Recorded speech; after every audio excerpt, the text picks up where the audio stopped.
হসপসটাও ওই গণভোট একই দিনে হওয়া নিয়ে নয়। হসপসটা হবে এটা নিয়ে, গণভোটের প্রশ্ন নিয়ে। যদি আমি দুটো প্রশ্নে একমত থাকি, দুটো প্রশ্নে একমত না থাকি, তাহলে আমি কোথায় ভোট দেবো? আমি কি হ্যাঁ দেবো না না দেবো? তাহলে ভোট দিতে তার দেরি হবে, যেটা অলরেডি নির্বাচন কমিশন বলছে এক একজনের 7 থেকে 8 মিনিট লাগবে।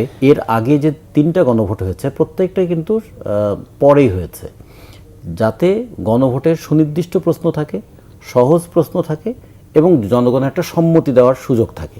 গণভোটার নির্বাচন একদিনে হলে হসপোজ হওয়ার সম্ভাবনা আছে, আসলে কি ধরনের শঙ্কা বলি সম্ভাবনা আছে কিনা? হসপস হওয়ার কোনো সম্ভাবনা নাই। এটা তারা হসপস হয়তো কামনা করছেন, অথবা তাদের পরিকল্পনার মধ্যেও থাকতে পারে। কারণ তারা তো অনেক কথাই বলছেন। প্রথমে তারা বলছেন যে পিআর ছাড়া নির্বাচন তারা মানবেনই না। তো তারপরে তো 5 দফা দাবি আগে গণভোট না হলে তারা মানবেনই না। তারপরে তো তারা আবার মানলেনও যে একই দিনে গণভোট।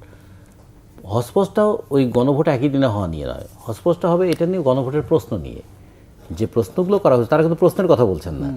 এই প্রশ্নটাই হসপস লাগিয়ে দেবে। সেটা কি, যে আমি কি গণভোটে হ্যাঁ ভোট দেবো? হ্যাঁ ভোট দিলে আমি কি 4টা প্রশ্নে একমত আছি? যদি আমি দুটো প্রশ্নে একমত থাকি, দুটো প্রশ্নে একমত না থাকি, তাহলে আমি কোথায় ভোট দেবো? আমি কি হ্যাঁ দেবো না না দেবো?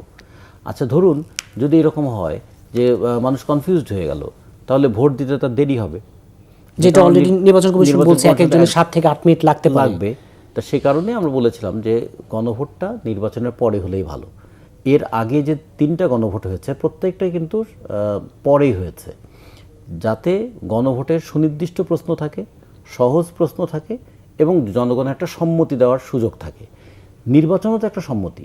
যখন সে সংসদ নির্বাচন করে তখন সে তো প্রতিনিধি নির্বাচন করে, প্রতিনিধির মধ্য দিয়ে তো একটা সম্মতি দেয়ই।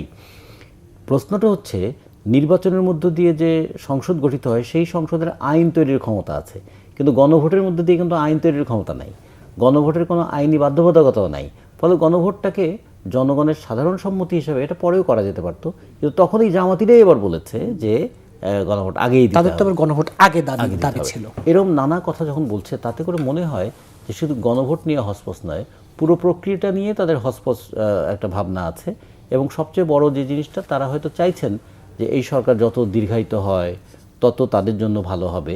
একটা নির্বাচিত সরকার এলে হয়তো তারা এখন যে পাওয়ার এনজয় করছেন সেটা হয়তো তারা পারবেন না, সেই কারণেও তাদের ভাবনা হতে পারে।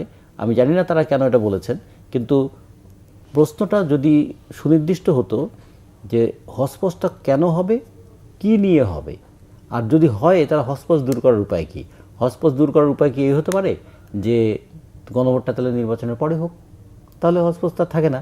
অথবা গণভোটের প্রশ্নটা সরল হোক। যদি এরকম হতো যে আপনারা কি গণঅভ্যুত্থানকে সমর্থন করেন, হ্যাঁ অথবা না? গণঅভ্যুত্থানের পরে যে সরকার এসেছিল সেই সরকারকে কি আপনারা সমর্থন করেন, হ্যাঁ অথবা না? যদি এরকম হতো যে গণঅভ্যুত্থানের মধ্যে যে সরকার এসেছিল তার মেয়াদকালে যে কাজগুলো করেছিল সেই কাজের প্রতি আপনাদের কি সম্মতি আছে, হ্যাঁ অথবা না? তাহলে কিন্তু এখানে কোনো সরল করা প্রশ্ন না। কিন্তু এই আমার মনে হয় যে মনোযোগটা দেওয়া উচিত প্রশ্নের দিকে।